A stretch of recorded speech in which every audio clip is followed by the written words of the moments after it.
김민수 동지께서 미리 다 말씀하셨고요. 오늘 지난번에 안 오셨다 오신 분 손 들어보세요. 두 분, 세 분. 네. 약간 뭐 지난번 걸 모르시더라도 지금부터 들으시면 되니까. 지난주에 이 화면을 마지막으로 해서 강의를 마쳤습니다.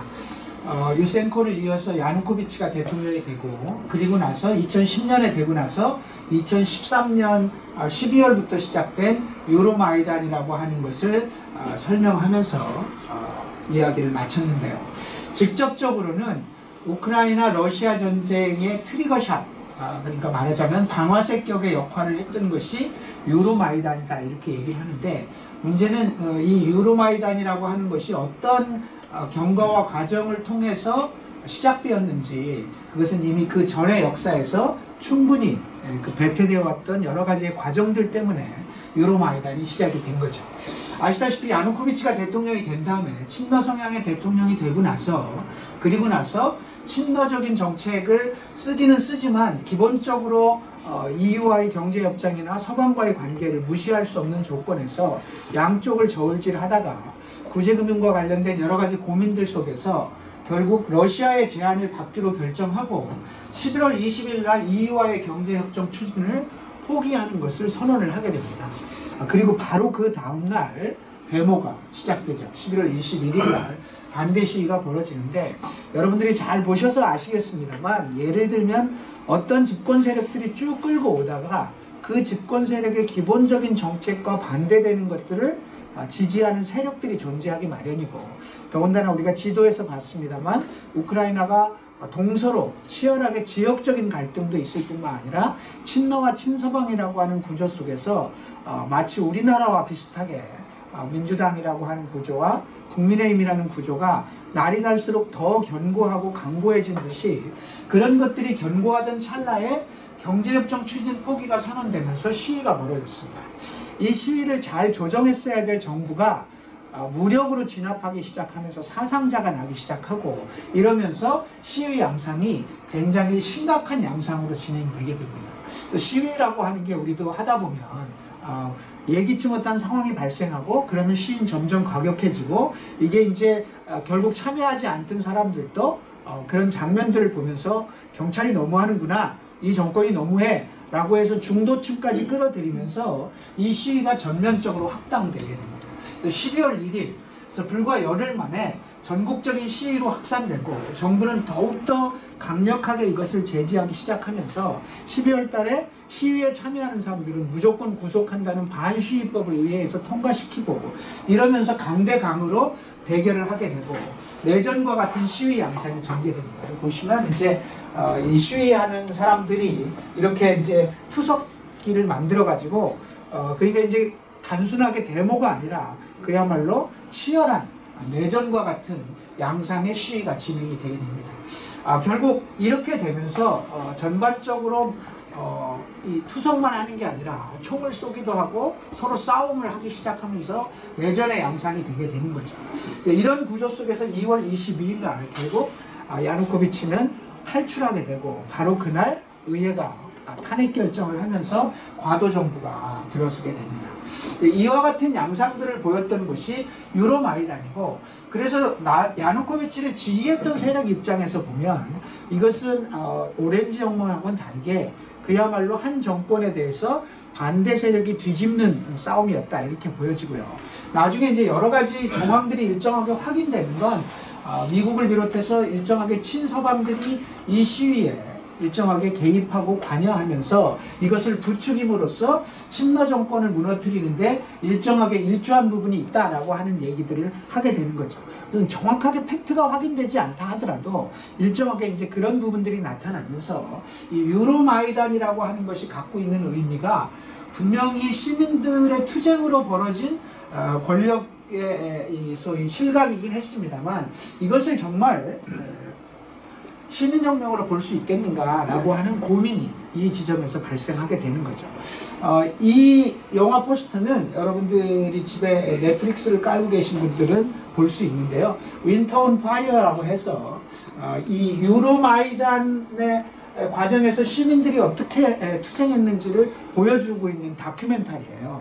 이 다큐멘터리를 보면 위대한 시민혁명이라고 하는 생각을 할 수 있는데, 이 다큐멘터리 자체가 서방에서 제작됐고, 그래서 그 시위를 굉장히 아름답게 묘사하고 이것에 대해서 폭력적으로 진압하는 경찰에 대해서 부정적으로 묘사를 하고 있습니다만, 우리가 이미 역사적으로 쭉 살펴본 바에 의하면 그 구조 내에서 그 내부에 있는 여러 가지 조건들을 무시하고, 그래서 친서방은 선이고 친노는 악인 것처럼 묘사되는 그런 측면에 있어서 좀 비판적인 시각으로 봐야 될 지점도 있는 거죠. 이 다큐멘터리 처음에 어떻게 시작하냐면, 우크라이나는 유럽 국가이며 미래를 위해 싸운다라고 하면서 나레이션이 시작돼요. 그러니까 맨 첫 장면이 결국 이 유로마이단이 어떤 혁명이었는가, 어떤 시위였는가를 첫 번째 나레이션에서 이것이 갖고 있는 소위 시위의 특징을 말해주고 있다, 이렇게 볼 수 있는 거죠. 어쨌든 이 유로마이단은 우크라이나 전체에게 굉장한 충격적인 문제를 던져주게 되는데요. 그 이후의 상황을 보면 과도 정부가 들어서자마자 일단 러시아 공용어를 폐지하게 됩니다. 그러니까 같은 날 벌어진 거죠. 같은 날 러시아 공용어를 폐지하게 되고, 이것은 어쨌든 야누코비치가 들어오면서 러시아 공용어를 채택을 다시 했는데, 이걸 폐지함으로써 친러적인 경향을 갖고 있거나 동부에 러시아계가 다수인, 특히 크림반도 같은 경우에는 러시아계 주민이 60%거든요. 그리고 우크라이나계가 대략 한 25%, 나머지가 이제 이러저러한 민족들이 끼어 있긴 합니다만, 그래서 절대 다수인 크림반도 같은 경우에는 야누코비치가 정권이 무너진 것도 무너진 거지만 러시아 공용어를 폐지하고 전면적으로 정책을 수정하는 문제에 대해서 강력하게 이제 반발이 시작되는 상황이 되는 거죠. 이런 구조에서 그래서 크림반도에서 데모가 벌어져요. 이제 데모가 벌어져서 새로 들어선 이 과도 정부에 대해서 이제 반대하는 데모가 벌어지게 되는 거죠.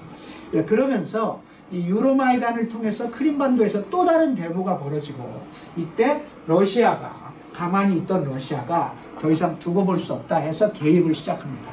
근데 이 개입이 이렇게 러시아가 늦었던 이유는, 야누코비치가 곤경에 처해 있음에도 불구하고 즉각적으로 우크라이나에 대한 개입을 못한 이유는 뭐였어요?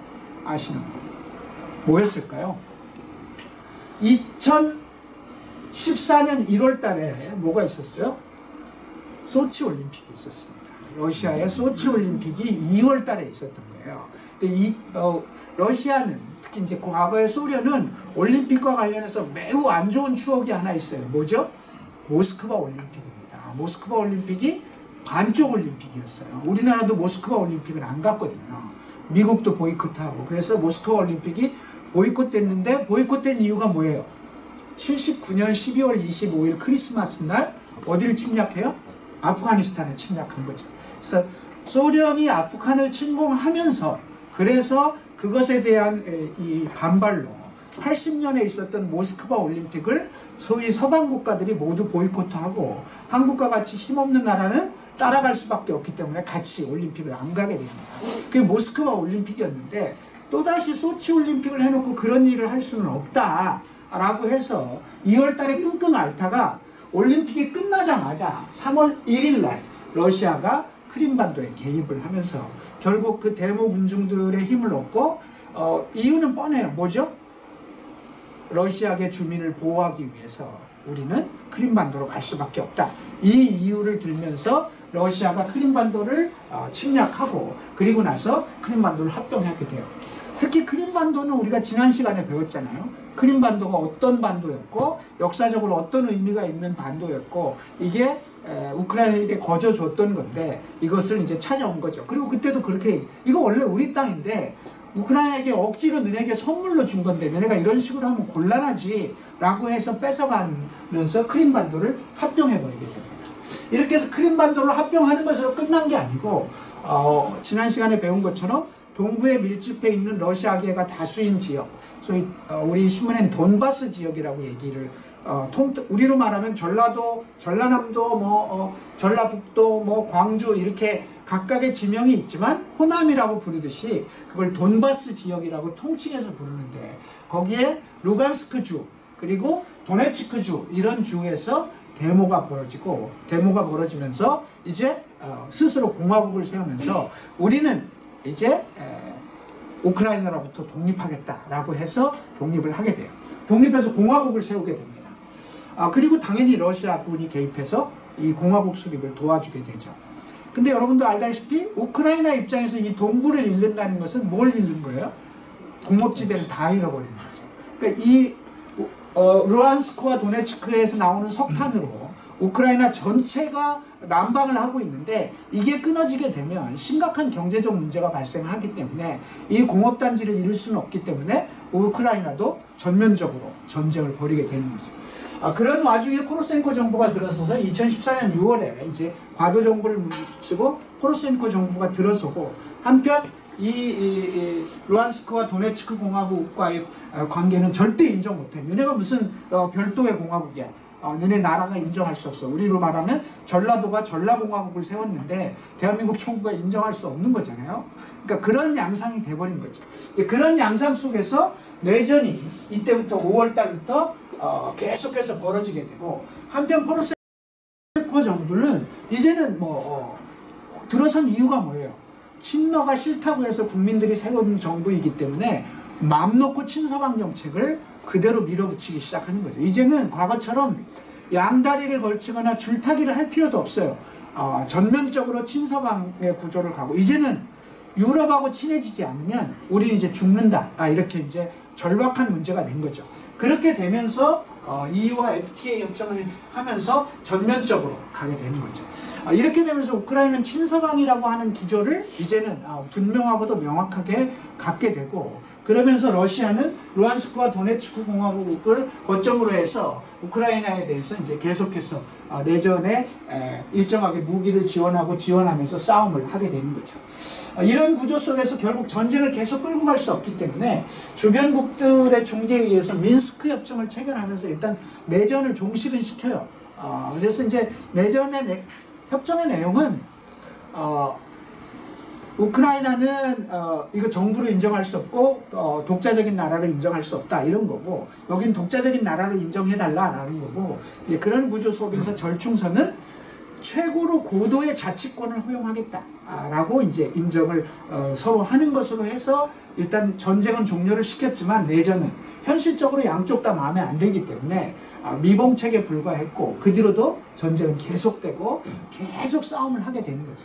어쨌든 민스크 협정이 체결됐고 우크라이나도 이 협정을 지킬 생각이 없었고 그리고 루안스크나 도네츠크 플러스 러시아도 이 협정을 준수하지 않았기 때문에 이 협정은 큰 의미를 갖지는 못했습니다. 그 이후에 포로셴코 정부는 계속해서 EU와 나토 가입을 이제부터 본격적으로 추진하게 되는 거예요. 아까도 얘기했지만 이제 서방과 보다 분명하게 하나가 되지 않으면 우리는 살 길이 없다라고 정리를 한 거죠. 그래서 EU와 나토 가입을 헌법에 아예 실어요. 우리는 앞으로 EU와 나토에 가입하겠다라고 하는 것이 헌법에 들어가요. 아직 가입은 안 했는데 가입하겠다라고 하는 것을 아예 헌법화시키게 되는 거죠. 이렇게 하면서 포로셴코 정부의 6년이 지나가기 시작해요. 5년이 지나가요. 그래서 이 포로셴코 정부는 서방 중심의 구조를 가지고 갔고 이 와중에 러시아는 계속해서 이제 우크라이나 때문에 골머리를 앓게 되는 그런 이제 상황이 지속되는 와중이었던 거죠. 이 와중에 2019년 5월 달에 젤렌스키 정부가 등장을 하게 됩니다. 여러분도 아시다시피 신문에도 많이 났는데 젤렌스키는 누구였다고요? 코미디언이었다고 하잖아요. 코미디언인데 우리로 말하면 시트콤을 하나 했는데 그게 국민 드라마가 된 거예요. 그 시트콤의 제목이 인민의 종, 말하자면 국민의 종복쯤 되겠죠. 어쨌든 인민의 종이라고 하는 것으로 젤렌스키는 이 시트콤의 대통령으로 출마해서 출연해서 소박하고 인정 많고 그리고 일 잘하는 대통령으로 그리고 부정부패를 척결하는 대통령의 이미지를 가지고 등장하게 되는 거죠. 아까 지난번에도 얘기했지만 여긴 친러든 친서방이든 가장 골칫거리가 뭐였다고요? 부정부패, 정경유착 이런 구조에서 국민들은 젤렌스키가 코미디언인데 그 대통령이 머릿속에 상정돼 있고 그러면서 인기가 점점 올라가서 심지어 대통령이 출마해보지 뭐 처음에 이렇게 얘기할 때 농담인 줄 하고 그런 농담 하지 마세요 이런 정도 수준이었는데 점점 되다가 인민의 종이라고 하는 드라마에 출연했던 제작진과 출연진들이 포함해서 정치인 일부가 해서 당을 만들어요. 그 당 이름이 뭐예요? 인민의 종당이에요. 인민의 종당을 만들어요. 그래서 정치에 뛰어들게 되는 거죠. 그리고 선거를 하게 되는 거죠. 근데 이 드라마를 방영했던 이 TV가 재벌이에요.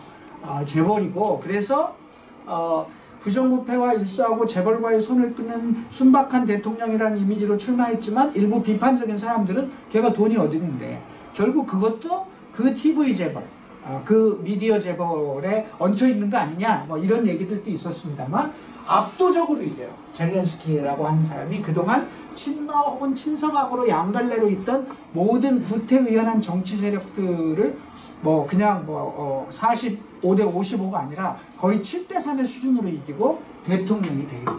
그래서 젤렌스키 정부가 들어서게 되고 2019년 5월 달에 들어섰는데 2월 25일 올해 2월 24일이죠 정확하게 2월 24일 날 우크라이나 전쟁으로 가게 되는 거죠.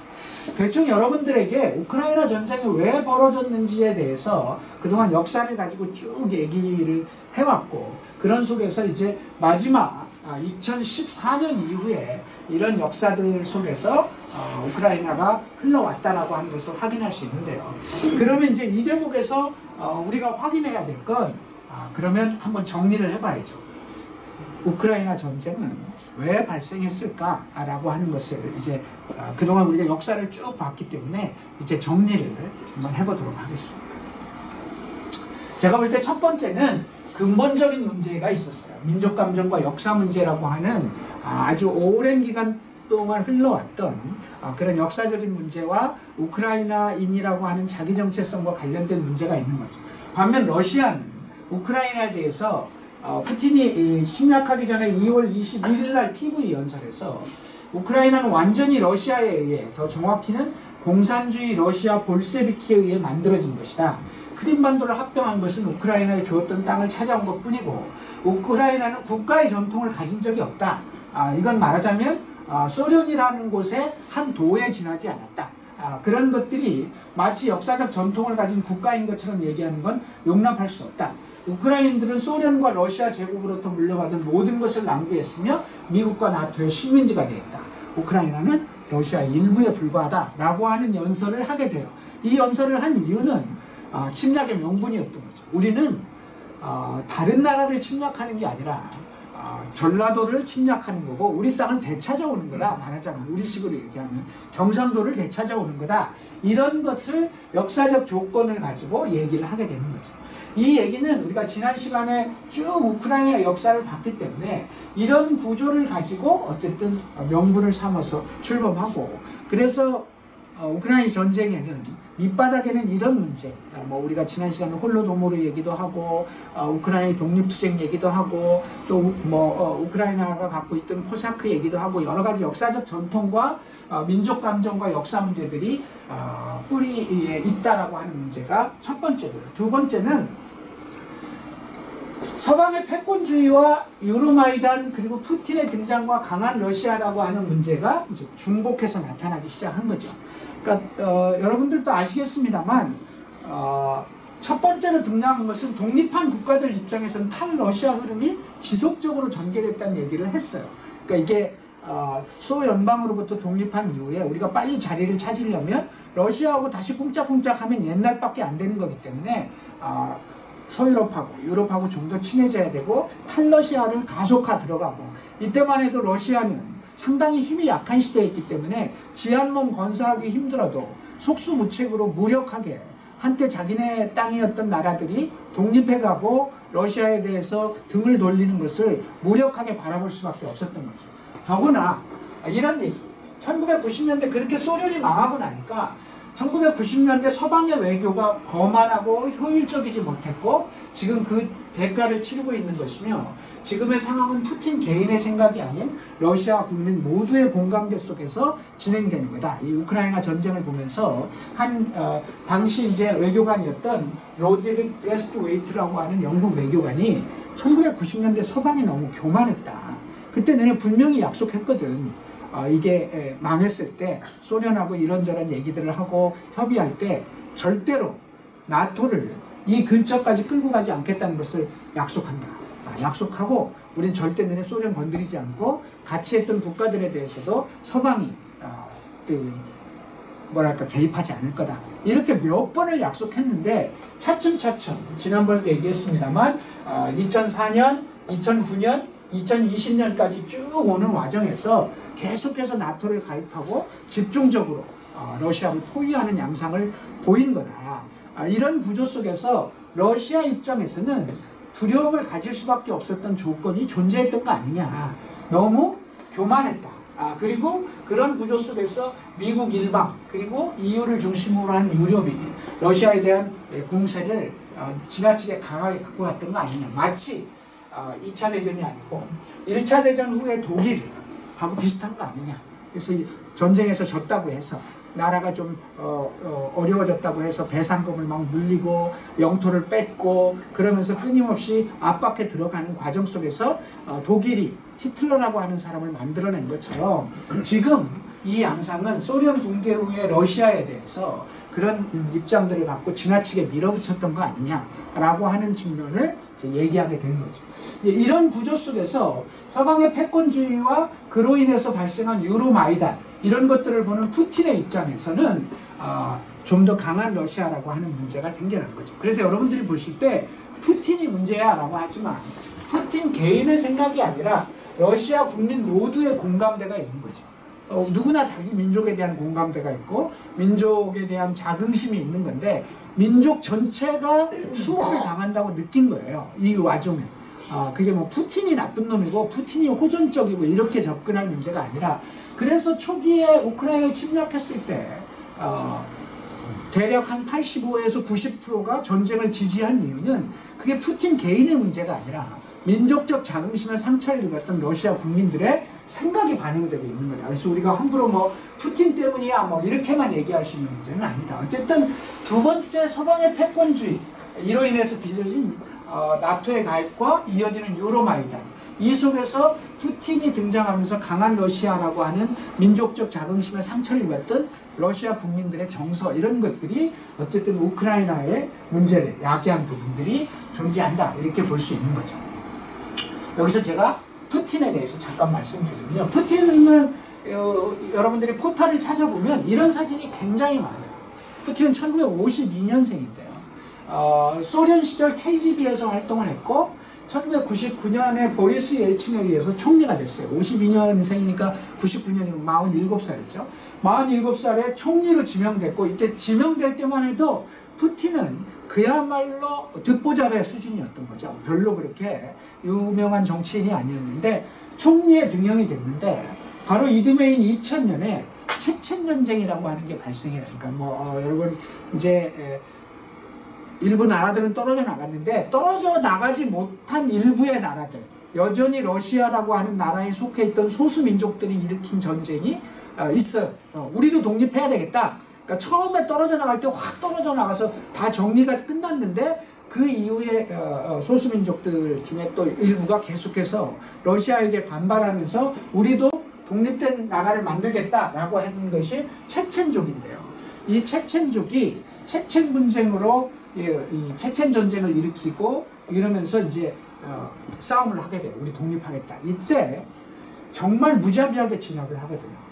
그러니까 이제 가뜩이나 2000년대 이렇게 99년 이렇게 가면서 점점 취약해지는 러시아에 대한 국민적 이 자긍심의 상처가 있던 시대에 강한 지도자 푸틴은 체첸 민족을 완전히 박살내거든요. 정말 거의 학살의 수준으로 이 전쟁에 진압을 하게 되는데 이걸 러시아 국민들이 너무 좋아하고 정말 멋진 대통령, 멋진 총리다 이렇게 생각을 하게 되는 거죠. 그런 와중에 99년 7월 달인가에 총리가 됐는데 99년 12월 31일 신년사를 발표하는 보리스 옐친이 99년 12월 31일에 대통령직을 사임해요. 사임하면서 대통령을 뽑아야 되는데 이런 와중에 체첸이라고 하는 사람이 대통령으로 급부상하게 되는 거죠. 그렇게 해서 체첸이 2000년에 러시아 대통령으로 취임해서 재선을 하게 돼요. 2008년에. 2008년에 재선을 하면서 이제 그러게 되면서 아까 얘기한 강한 러시아, 새로운 러시아, 옛 소련의 영광 이런 얘기들을 가지고 그리고 이제 본인이 강하다는 걸 보여주기 위해서 이 장면은 체첸 전쟁 때 총리 자신이 저렇게 전투기를 몰고 전장으로 가요. 그러니까 이제 국민들이 볼 때는 너무 멋진 총리인 거예요. 총리가 전투기를 조종해. 그러면서 전장으로 가는 모습, 이렇게 이제 이런 모습, 말 탄 모습. 이건 합성 사진이라고 알려졌는데 못한 모습. 요 장면을 이렇게 대충 합성해가지고 만든 건데 이런 장면들을 이제 국민들이 만들어내는 거예요. 이 푸틴을 위해서 만들어내는 거예요. 그러니까 이렇게 하면서 그 다음에 이제 러시아의 전통 중에 하나인데 1월 1일인가 언제 찬물에 들어갔다 나오면 뭐 모든 병이 없다든가 뭐 이런 이제 러시아 전통 중에 이런 모습들을 끊임없이 노출하면서 강한 이미지를 계속해서 보여주고 국민들은 열광하는 이런 양상을 보여주게 되죠. 근데 불행하게도 러시아의 헌법은 어떻게 돼 있어요? 재선만 허용되게 돼 있어요. 재선만. 그래서 2008년 된 다음에는 대통령이 될 수가 없어. 그럼 이제 고만해야 되는데 고만할 수 없으니까 자기 밑에 총리하던 사람을 대통령으로 세우고 내가 총리할게 라고 해서 2008년부터는 총리를 해요. 근데 세계의 모든 사람들이 알고 있어. 갑자기 대통령보다 높아진 총리가 된 거죠. 그래서 총리가 더 높아요. 어쨌든 그런 양상으로 총리를 한번 하고 나서 2008년에 총리가 된 다음에 여전히 이제 뭐 그럼에도 불구하고 대통령보다 더 큰 권한을 행사하면서 특히 이제 남오세티아 전쟁 뭐 이런 전쟁인데요. 이 전쟁에서도 이제 역시 예의 강한 러시아의 모습을 보여요. 이 남오세티아 전쟁은 조지아라고 하는 나라, 지금은 조지아라고 부르고 옛날엔 그루지아라고 불렀는데요. 조지아라고 하는 곳에 또 소수민족이 있는 거예요. 오세트족이 있는데 이 오세트족이 우리 독립하겠다 라고 얘기를 하면서 독립투쟁을 하게 될 때 조지아 정부가 미국의 힘을 입어서 여기를 강력하게 진압하니까 러시아가 오세트를 지원하면서 남오세티아라는 나라를 만들어줘요. 이렇게 하면서 소위 서방의 개입에 대해서 철저하게 차단하고 힘 대 힘으로 대결하는 모습들을 보여주게 되는 거죠. 그래서 메드베데프라고 하는 총리가 대통령이 됐다가 2012년 임기가 끝나자 다시 대통령이 돼요. 그래서 임기가 이때부터는 6년이 되는데 일단 재선했다가 한 번 쉬었다가 하고 이것도 귀찮으니까 어떻게 해요? 헌법을 고쳤어요. 그래서 푸틴에 대해서는 임기 적용을 안 하는 것으로 그래서 몇 번이든 더 할 수 있어요. 앞으로도 몇 번이든 더 할 수 있도록 이 임기를 풀어버렸어요. 그래서 2012년 다시 대통령 임기 6년으로 변경하고 2020년 헌법 개정으로 종신집권까지 가능한 구조를 만들어 놓은 상태예요. 1952년생이니까 올해 나이로 치면 나이가 70이 된 거죠. 이제 70이 됐는데 그러니까 블라디미르 푸틴이라고 하는 사람이 갖고 있는 이런 이미지가 있다라고 하는 것도 확인을 하면서 세 번째 자본주의 체제의 구조적 모순과 부정부패, 민주주의의 실패 문제를 지적하지 않을 수 없어요. 우크라이나는 이걸 실패한 거예요. 그러니까 우리가 전쟁이다 이런 게 꼭 군사력의 문제로만 해결되는 건 아니거든요. 나라가 민주적이고 그 나라가 예를 들면 경제적으로 그리고 이 모순과 구조적 모순과 부정부패가 없으면 좋은데 서방으로부터 이제 자본주의 체제가 이식되고 이러면서 국민들이 사실 예전 같지 않고 돈이라고 하는 문제에 훨씬 더 집착하게 되고 그러면서 한편으로는 개인의 권리, 자유 이런 것들에 대한 분출대로 나타나기 시작하고 그런 구조 속에서 얘기했지만 올리가리라고 해서 소위 재벌과 유착하고 있는 정권 이런 구조 속에서 2008년 서방의 금융위기까지 터지면서 신생 독립국들이 심각한 경제 위기를 맞을 수밖에 없는 거고 이 구조에서 우크라이나도 예외가 아니었던 거고 그러면서 사실 야누코비치 이 문제의 핵심은 뭐였어요? 나라가 못 살아서 IMF 구조조정을 받는 과정에서 발생했던 문제임을 감안한다면 이런 측면에서 우크라이나의 책임이 없다 이렇게 볼 수가 없어요. 우크라이나가 정치를 잘못한 거다. 라고 하는 지점과 관련해서 전혀 책임이 없고 정말 착하고 좋은 나라를 침략했다 이렇게만 볼 문제가 아니라 우크라이나 스스로의 책임도 있다. 이것은 우리 스스로 우리나라를 생각할 때도 밖에 외생 변수가 어찌 됐든지 간에 내부적으로 민주주의와 진보적인 사고와 부정부패와 이런 문제들이 없는 나라를 만드는 것, 이것이 사실은 나라를 강하게 만드는 조건인데 나라를 강하게 하는 것은 결국은 군사력이다라고 하는 것도 다른 문제로 다른 관점에서 봐야 되는 거다. 어쨌든 자본주의 체제의 구조적 모순과 부정부패, 민주주의에 실패했던 우크라이나 책임도 없다 이렇게 볼 수는 없는 거죠. 네 번째가 어찌 보면 가장 결정적인 문제일 수도 있어요. 그러니까 우리가 이제 여러분들이 우크라이나 전쟁이 처음 시작되고 나서 우리 특히 대통령 선거할 때 이재명이나 윤석열이랑 거의 똑같은 얘기를 했잖아요. 저 봐라 저 코미디언 출신 대통령 뽑아놓으니까 저렇게 나라가 엉망이다. 누가 얘기했어요? 정치 경험도 하나도 없는 저런 사람 뽑아놓으면 나라가 엉망이 될 거다. 그러면서 젤렌스키 같은 사람을 뽑지 마라 라고 하면서 누가 얘기했어요? 이재명이 얘기한 거죠. 윤석열이 정치 초보기 때문에. 그렇기 때문에 윤석열과 이재명을 비교해서 이제 윤석열과 젤렌스키를 비교해서 저런 사람 뽑아놓으면 나라 망하고 먹을 거다 라고 얘기를 한 거죠. 그래서 전쟁 났다. 그래서 마치 젤렌스키가 문제가 있어서 전쟁이 난 것처럼 얘기하는 건 잘못된 거죠. 근데 이제 그런 식으로 표현한 이재명의 발언도 문제지만 거꾸로 윤석열은 뭐라고 얘기했어요? 봐라. 저렇게 자주 국방을 안 하고 핵무기가 없고 그러니까 사드를 뭐 배치하니 안 하니 자꾸 이렇게 얘기하는데 사드 배치해서 국방을 강화하고 사드를 좀 더 강하게 해야 된다. 그래야 전쟁이 안 나고 무서워서 안 올 거다 라고 발언한 건 또 누구예요? 윤석열이었던 거예요. 그러니까 이 전쟁을 바라보면서 남의 나라의 우크라이나 전쟁이 이런 역사적 맥락과 이런 고민들과 이런 여러 가지 복잡한 것을 다 치워버리고 그렇게 발언했던 두 후보는 매우 유감스러운 후보들인 거죠. 어쨌든 가장 핵심적으로는 미국 일극체제에 의한 세계 질서의 재편을 위한 패권주의의 격돌이라고 하는 문제가 세계 질서에 등장하기 시작한 거죠. 사실 아까도 얘기했지만 소련이 망한 다음에 미국의 일극체제가 된 거예요. 그러면서 미국의 일극체제이고 동시에 미국을 지배하고 있는 사람들은 정권이 일정하게 바뀐다 하더라도 소위 네오콘들이 지배하기 시작하는 거죠. 이 네오콘들이 지배하고 이러면서 미국 중심주의로 가게 되는 거죠. 그래서 유럽도 불만이 되게 많았어요. 저 새끼들 저거 유럽 알기를 우습게 하고 그래서 맨날 프랑스와 독일도 미국에 대해서 맞닥잖아. 그런 와중에 트럼프까지 등장하면서 유럽을 개무시하기 시작하고 그러니까 이제 이런 것들을 보면 그런데 2000년대 들어서면서 미국이 이라크 전쟁에서 참혹한 패배를 맛보게 돼요. 그래서 이제 대외 정책이 계속해서 실패하게 되고 거기다가 아프간까지 철수하면서 미국 일극체제가 일정하게 손상을 입기 시작하면서 동시에 쭉 올라오던 중국이 이제 세계의 강자로 부각하기 시작하는 거죠. 중국이 여기 참 김민수 동지 선물 어디 있어? 선물 퀴즈 내면 주기로 했잖아요. 중국이 이렇게 쭉 올라오면서 우리한테 흔히 알려졌던 사자성어가 뭐예요? 중국이 이렇게 우리가 힘은 있지만 힘은 감추고 실력을 기른다 뭐 이렇게 하면서 썼던 내자상어가 있잖아요. 뭐죠? 네? 도광양해. 도광양해라고 해가지고 빛을 감추고 어둠 속에 숨겨놓는다. 그러니까 정확하게 이제 그런 표현인데 뭐 해석을 여러 가지로 하죠.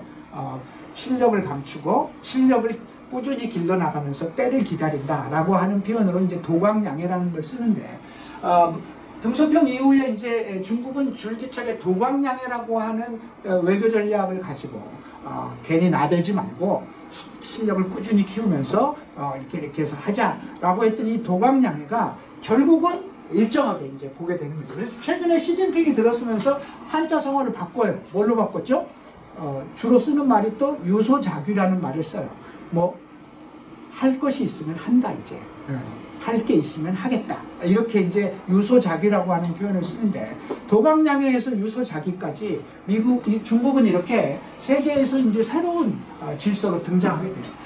그래서 미중 간의 무역 전쟁이 벌어지고 인도 태평양 신질서와 중국과 이란이 이제 하나의 군사 무역 협정 여기다 중국은 이제 홍콩에 대한 이 문제를 국가보안법 압도적 찬성으로 정리를 해버리고 시진핑이 3년인까지 하면서 시진핑 사상이라는 것을 중국 공산당 당원에 넣게 돼요. 그동안에 누구누구 사상이라고 하는 것은 당원에 하나밖에 없었죠. 누구 사상? 마오쩌둥 사상이라는 게 있었는데 시진핑 사상, 사람 이름 붙인 사상을 당원에 넣게 됐죠. 한편 푸틴도 유라시아 연합이라고 하는 이름을 가지고 나름대로 이쪽 이제 유럽과 아시아 이 블록들을 묶어가면서 이렇게 하면서 미국은 한편으로 기울기 시작하고 한편으로 중국이 그 대안으로 등장하게 되면서 미중 간의 격돌이 점점 심해지게 되는 거죠. 이런 와중에 러시아는 판단한 거죠. 우크라이나를 치더라도 미국이 함부로 못할 거다. 그리고 미중 간의 이 구조 속에서 어쨌든 이 세계 질서가 지금 재편을 시작해야 될 때다. 이런 판단이 있었던 거죠. 좀 더 들어가면 아프간 철수로 미국의 중국의 주적 전략이 완성됐고 유럽 같은 경우는 트럼프는 못 믿어. 그래서 이제 미 안보 우상을 벗어나서 홀로서기 시동을 건다. 이번엔 유럽의 칼끝 껴는 트럼프, 각 세우는 트럼프와 메르켈. 예를 들면 트럼프가 된 다음에 특히 유럽과의 관계가 매우 안 좋았는데요. 독일인들은 아주 못됐다. 그들이 미국에 파는 수백만 대의 차를 봐라. 끔찍하다. 미국이나 영국 같은 동맹국에 의존하는 시대는 끝났다. 유럽인의 운명은 우리 손으로 개척해야 한다. 등등 하면서 소위 미국이라고 하는 질서로 1991년 소련 패망 이후에 소련이 이제 망한 이후에 미국 중심의 체제가 끊임없이 이때 미국은 주로 이슬람과의 격돌과 중동에서의 헤게모니를 위해서 집중적으로 소위 이제 싸움을 하는 과정 속에서 결국 러시아에 대한 문제는 이제 거의 망했고 또 뭐 그거는 유럽 너네가 좀 알아서 잘 막아 뭐 예를 들면 이런 식이었던 거죠. 한편 중국은 1대1로를 통해서 이제 경제협력이라고 하는 구조 속에서 전면적으로 못 사는 나라들을 중심으로 아프리카, 아시아들을 전체적으로 포괄해 가고 1대1로를 통해서 전면적으로 중국을 확장시켜가는 구조로 가죠. 그래서 이제 어느 순간 가면 이게 점점 서로 간에 이제 규절이 생기면서 미국이 이제 어느 순간 중국은 더 이상 가만히 놔두면 안 되겠다 해서 오커스라고 하는 걸 만들죠. 여러분들이 외우기 어려우면 맨 앞에 AU는 뭐냐면 오스트레일리아예요. 호주. UK는 유나이티드 킹덤, 영국. 그 다음에 US는 유나이티드 스테이트 이렇게 돼 있는 거예요. 그래서 오커스는 세 나라의 군사 협력체예요. 그래서 호주, 영국, 미국으로 이어지는 태평양을 이렇게 감싸면서 중국을 압박해 들어가는 이 군사 동맹체 같은 것들을 만들게 되는 거죠. 그걸로 부족하다고 생각해서 쿼드라고 하는 걸 만들어요. 쿼드는 어디에요? 네 나라인데 미국, 그 다음 또 어디에요? 인도, 호주, 일본 이렇게 해서 역시 또 중국을 압박해 들어가는 이 그림을 또 만들게 되죠. 그리고 이제 쿼드에 대한 쿼드 플러스라고 해가지고 한국, 뉴질랜드, 베트남 이런 데를 너네도 같이 와서 하자라고 해서 요청을 하고 있는 군사 동맹체격 이런 것이 되는 거죠. 그리고 환태평양 경제협정이라고 하는 구조를 통해서 어쨌든 경제적으로도 안보와 군사를 일치시켜가는 이 이것을 하나 하는 거죠. 반면 중국도 상하이 협력기구라는 걸 만들어서 지금 현재 9개 국가인데요. 이것 일종의 이제 군사 동맹체죠. 크게 보면 오커스나 쿼드가 마치 나토라면 2차 대전 후에 나토라면 상하이 협력기구 같은 것은 바르샤바 조약기구 같은 그런 형식으로 군사 대결들을 벌여가기 시작하는 거예요.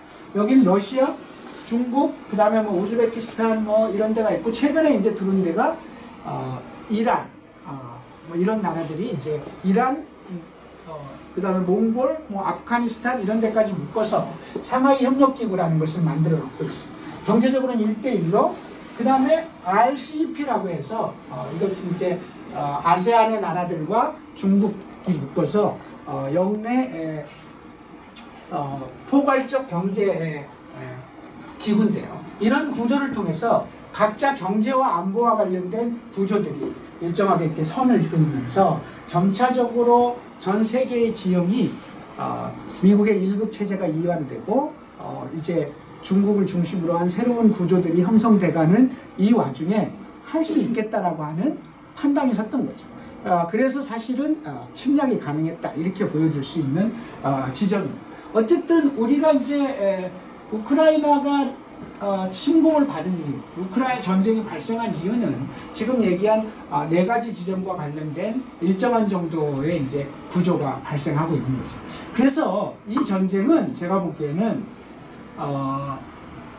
이게 무슨 아까도 얘기한 것처럼 이러저러한 문제들이 있고 작은 문제가 아니라 전체 세계 질서의 변동 과정 속에서 필연적으로 발생하고 있는 문제이고, 이것은 결국 이 우크라이나 전쟁으로 인해서 보다 확대되고 있는 지형이 되고 있다라고 보시면 될 겁니다. 어쨌든 현재 우크라이나 전쟁과 관련해서 대체적으로 발생 원인이라고 보면 이런 정도가 아닐까 싶은 생각이 듭니다. 이제 전쟁에 대해서 얘기를 해볼게요. 그래서 이제 벌어진 전쟁의 경과를 일일이 쭉 얘기하기는 어렵습니다. 이제 제가 어디 신문을 한 건데, 우크라이나 전쟁 10개월 동안 이제 2월 24일 날 우크라이나를 침공해서 11월 10일 날 우크라이나군이 헤르손시를 탈환하는 이 과정에 여러 가지 문제가 있었는데요. 그냥 지도를 보면서 말씀을 드리면 2022년 3월 달에 이 빨간 게 이제 이 키이우 근처까지 접근하고 하르키우는 거의 점령해버린 이런 양상으로 이제 전쟁이 시작돼서 쭉 밀고 내려왔습니다. 그래서 올해 10월 달쯤 되면 하르키우나 키이우는 일정하게 극복했지만 이 동부는 거의 크림반도까지 포함해서 완벽하게 러시아의 수준에 떨어지게 된 상황이죠. 그런 상황이고, 이 전쟁의 경과의 과정 지금도 마찬가지인데 전쟁 뉴스는 다 가짜 뉴스예요. 아니면 축구 중계하고 똑같아요. 하물며 축구 중계를 하면서 우리 편이 골대를 엄청나게 벗어나면 살짝 벗어난 거고 저쪽 편이 벗어나면 어림없는 똥볼이라고 얘기하는 거하고 똑같이 생각해 보세요. 전쟁을 하는데 자기네 나라 우리 군인은 100명이 죽었는데 우크라이나 군은 2명밖에 안 죽었어. 이런 뉴스를 내겠냐고. 그러니까 모든 뉴스는 다 거짓말이기 때문에 우리가 그 뉴스를 어디서 소스를 갖고 있느냐에 따라서 전혀 다른 거죠. 근데 한국은 전통적으로 서방의 뉴스를 훨씬 더 많이 접하기 때문에 일정하게 편파적일 수밖에 없어요. 그래서 이 전황이나 전쟁의 경과를 정말로 자세히 아는 건 정말 어렵습니다. 그리고 두 개를 갖다 놓고 한다 하더라도 어렵죠.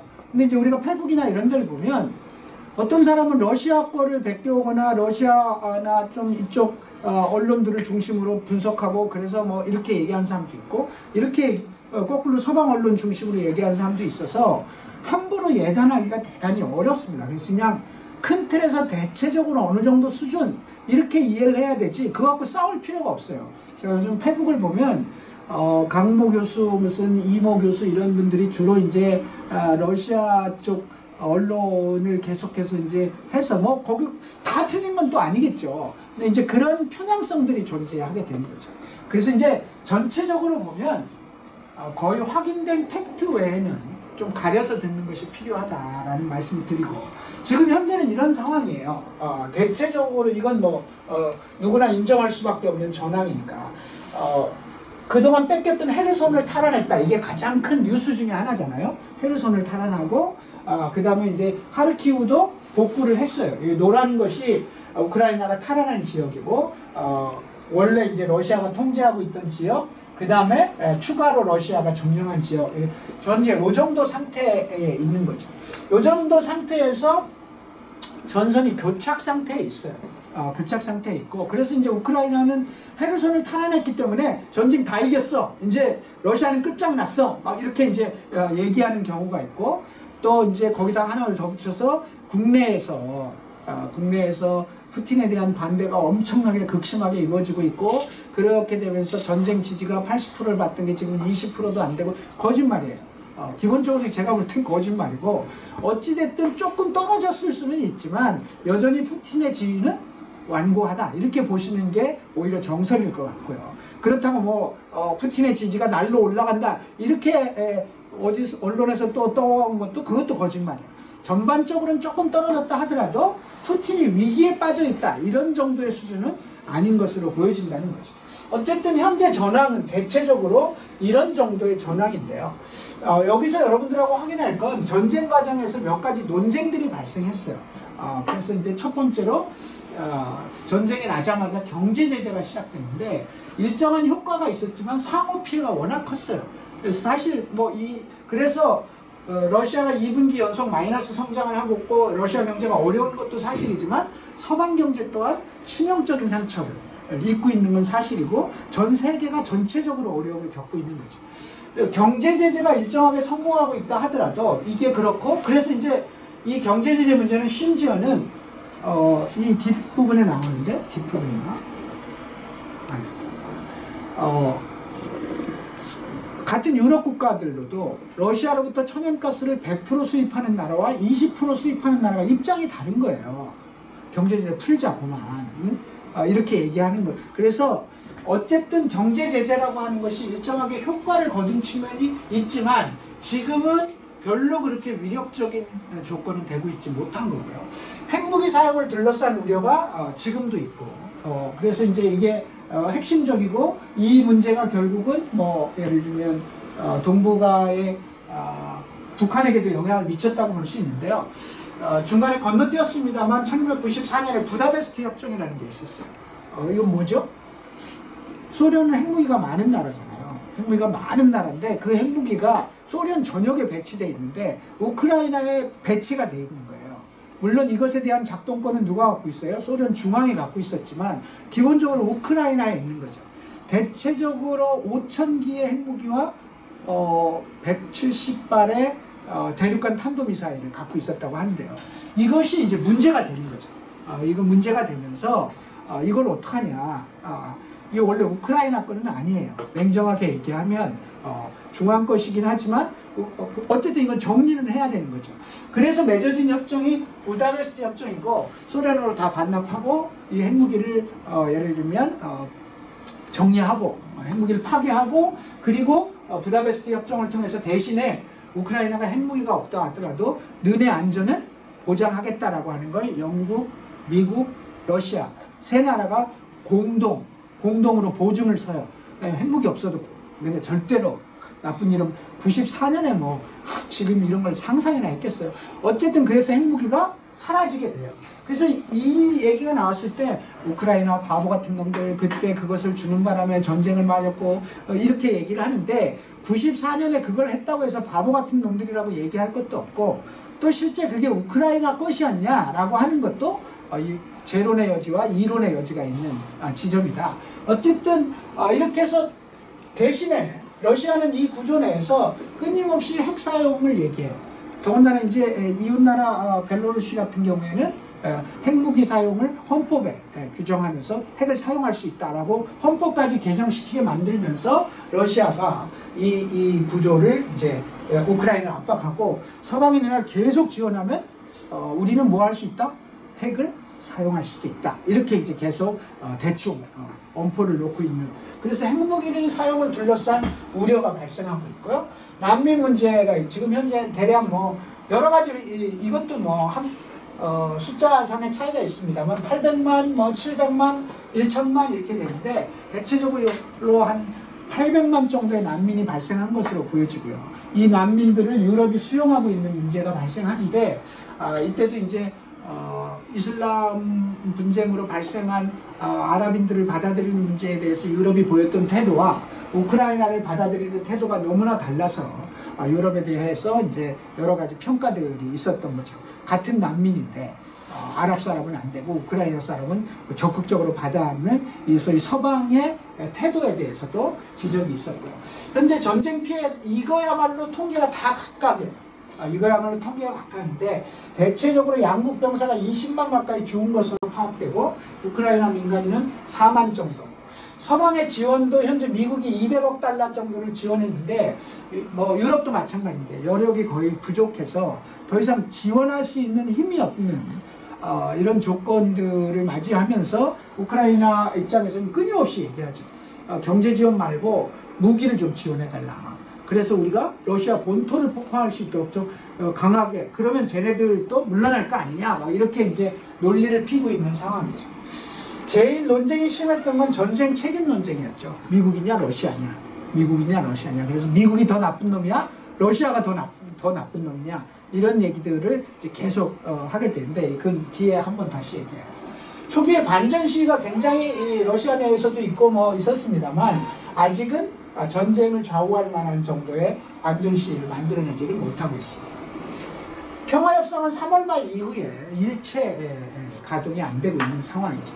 이런 상황에서 전쟁은 앞으로 어떻게 될 건가, 상황은 전선은 저렇게 돼 있고 현재 이와 같은 상태 속에서 앞으로 우크라이나 전쟁은 어떻게 될 것 같은가, 어떻게 될 것 같아요?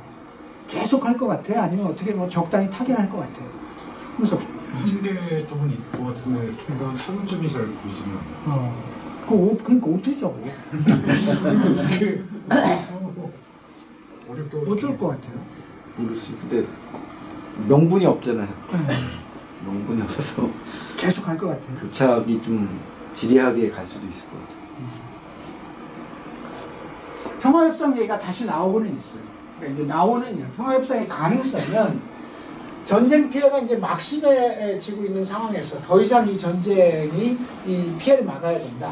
무엇보다도 다가오는 겨울이 현실적인 문제가 됐어요. 그러니까 이제 러시아로부터 수입해야 되는 이 천연가스의 문제가 심각해지고 있는 상황 속에서 올 겨울을 어떻게 보내냐 이거를. 그래서 이제 유럽 각국도 그렇고 그러니까 유럽의 문제가 아니라 우리도 예를 들면 러시아가 수입을 중단하면 결국 지구상에 존재하는 천연가스의 수량은 한정되어 있기 때문에 이게 우리가 러시아로부터 수입하는 천연가스의 양이 작다고 해서 우리는 피해가 없어요. 이게 아니잖아요. 결국 이게 제로섬 게임이기 때문에 결국은 우리도 피해가 올 수밖에 없는 상황이기 때문에 다가오는 겨울이라고 하는 현실적인 문제가 지구 전체에 닥치고 있는 거고, 그리고 이제 전정 종결에 대한 국제사회의 압력이 계속해서 러시아든 또는 우크라이나 이제 그만하자 이런 데다가 전선이 교착 상태가 돼 있고, 이런 데다가 이제 미국과 EU도 지원의 한계가 나타나면서 끝냈으면 좋겠다라고 이제 생각을 하게 되는 이런 양상이고, 그러면서 이제 미국이 합참의장이 최근에 평화협상을 재개할 용의가 있고 평화협상에 들어가야 된다라고 하는 주장을 공식적으로, 미국의 합참의장이면 높은 사람이잖아요. 이렇게 얘기를 하면서 평화협상의 입장을 표명하고 언제든지 할 수 있다라고 하고, 아까도 얘기했지만 EU와 러시아의 러시아도 경제적인 어려움이 계속돼서 러시아가 지금 현재 2분기 연속 4% 정도의 마이너스 성장을 계속하고 있어요. 그러니까 러시아도 어려운 거죠. 이런 속에서 러시아도 협상 용의 의사를 표명하고 있기 때문에 평화협상의 가능성이 열릴 수도 있겠다라고 하는 지점이 하나 있는데, 반대로 보는 사람들은 지속되거나 확전될 가능성이 있다. 지금 러시아가 헤르손을 내준 건 전쟁에서 진 게 아니라 내준 거다 그냥. 그러면서 어쨌든 힘을 비축하고 일정하게 드네프로강 이쪽으로 잠깐 넘어가서 때를 기다리고 있는 거지, 러시아가 무슨 헤르손을 뺏긴 게 아니다. 그래서 지금은 힘의 비축 과정이기 때문에 러시아가 약해졌다고 볼 수 없다. 평화협정을 설사 체결한다 하더라도 그렇게 해서 우크라이나 우리는 어떡하라고, 그렇게 해서 체결된다고 우리의 안전이 보장되냐 라고 해서 우크라이나가 젤렌스키가 강력하게 거부하고 있어요. 못한다, 우리 너네 무기 더 주고 저거 완전히 때려 부시지 않는 한 우린 평화협정 체결할 용의가 없다, 우크라이나. 그래서 젤렌스키가 5가지 협상을 제시하거든요. 이거라면 혹시 모르겠다, 일단 영토를 다 내놔라, 이런 조건으로 협상이 되겠어요. 전쟁 책임자를 처벌해라, 그 다음에 전쟁 피해를 다 보상해라, 이런 그 다음에 유엔 헌장을 준수하라, 등등 5가지 조건이 있는데 들겠어요? 이게 말이 안 되는 조건이죠. 입장 바꿔 생각하면. 그렇기 때문에 젤렌스키가 이런 조건을 제시하고 있는 구조에서 쉽지 않다. 그리고 실제로 평화협상이 열린다 하더라도 지금 우리 김은석 동지님 아는 것처럼 어떻게 타결해? 타결 내용이 뭐냐고. 일부 사람들이 흔히 하는 얘기는 아까 얘기한 그 지도에서 대충 이 정도 선에서 일단 정리하고, 이 정도 선에서 이런 데 조금씩 정리해서 좀 정리하고, 그리고 나서 현재 유지한 상태 속에서 일단 무조건 종전을 하고, 이후에 우크라이나의 안전보장 문제나 이런 거는 시간을 갖고 논의하는 것으로 하자. 화물연대 파업하고 똑같아요. 그러니까 이 모든 세상의 파업과 투쟁이라는 게 화물연대가 오늘 내일 중으로 정리할 것 같은데 결국은 그런 거잖아요. 그냥 3년 한 번 더 연장하는 걸로 하고 나머지 문제는 일단 파업 접고 그리고 나서 그때부터 얘기하자라고 하는 거죠. 이거 사실 지는 거예요. 결과적으로 지는 건데 안 지고 어떡하냐고. 출구가 없기 때문에. 그러니까 안 지는 방법은 하나밖에 없거든요. 그냥 산화하는 건데 국가가 산화한다라는 게 그게 보통 일이 아니잖아요. 따지고 보면. 그러니까 이게 결국은 평화협정이라는 게 그런 거죠. 현실적인 한계를 갖고 있어요. 러시아가 예를 들면 젤렌스키 걸 받을 일도 없지만 우크라이나 입장에서도 아까 그런 교착 상태를 유지한 상태에서 일단 멈추고 우크라이나의 안전보장은 나중에 논의하자. 받기가 쉽지 않은 거죠. 러시아가 서방의 직접 개입이 없다고 판단을 한다는 거죠. 그러니까 러시아가 이 전쟁을 계속하는 이유는 어떤 경우에도 무기를 좀 지원할지는 모르겠지만 절대로 우크라이나인의 안전과 미국인의 안전을 동일시하지 않을 거다. 프랑스인의 안전과 우크라이나의 안전을 동일시하지 않는다. 절대로 직접 개입하지 않는다. 그런데 뭐 때문에 우리가 중단하냐. 쟤들이 깔짝깔짝 지원할 뿐이지 이것에 대해서 근본적으로 전쟁을 치르거나 이 전선을 확장시킬 의사가 서방은 없다라고 보는 거죠. 그래서 러시아가 내년 1월에 70만 동원령이 내려질 것이라고 하는 외신이 계속 두르고 있고요. 러시아가 국내 정치가 위기가 오면 핵을 사용하더라도 어쨌든 이 전쟁은 끝내지 않을 거다.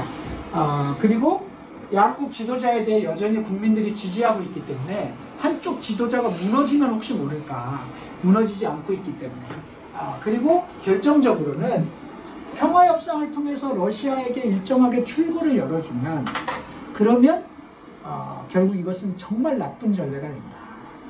나쁜 전례가 되기 때문에 그래서 뭐 어제 신문에도 나오고 최근 이제 우리 귀에 조금 익은 지젝, 슬라보의 지젝 같은 사람은 절대로 전쟁을 끝내서는 안 된다. 어찌됐든 더 많은 지원을 통해서 이런 식으로 나라를 침공하는 것은 세계 질서에 바람직하지 않다는 것을 이번에 러시아에게 분명히 보여줘야 세계 질서가 평화 질서를 찾을 수 있는 거지. 이걸 이런 식으로 해결하게 되면 이제 동북아의 질서에 대만도 위험하고 모두 위험할 거다. 그러니까 이 전쟁 이렇게 끝내서는 안 된다 라고 또 주장하는 논리가 있어요. 그래서 지속 혹은 확전될 가능성도 존재하고 있는 지점들이 있는 거죠. 그래서 어떻게 끝날 것인가 라고 하는 지점과 관련해서 누구도 장담할 수 없는 이런 조건에 와 있다라고 하는 게 바로 현재 우크라이나 전쟁의 실체죠.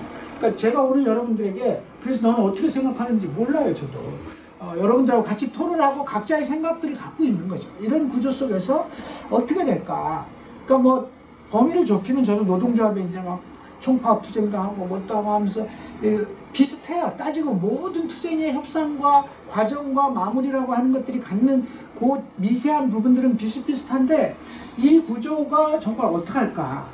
영국 경제 주간지 이코노미스트 12월 5일에 그래서 결국 내년에도 끝없이 계속되는 전쟁 교착 상태가 가능성이 우리가 볼 때는 제일 많다 라고 이제 결론을 내리고 있는데 전쟁이 오래 간다라고 하는 것은 결과적으로는 전체 세계 경제의 문제, 세계 질서의 문제, 환경과 생태의 문제 모든 것들을 심각하게 만들 수밖에 없지만 실제로는 이것들이 타결될 수 있는 가능성 또한 별로 많아 보이지 않는 매우 어려운 지경에 이 싸움이 와 있다라고 하는 거죠. 그래서 이제 저희가 생각할 때 여러분들이 만약에 이 싸움이 작은 아까 제가 발생 원인을 얘기했잖아요. 민스크 협정을 통해서 루간스크와 도네츠크에게 자치권을 많이 부여하고 그걸 우크라이나도 지키고 러시아도 지키고 이제 그걸 잘 정리하면 되는 거 아니냐 정도의 수준의 문제가 원래부터 아니었다는 거죠. 이게 전 세계 질서의 변화, 그 다음에 러시아의 강한 러시아, 서방의 패권주의 이런 전체적인 큰 흐름 속에서 잉태된 과정이었다.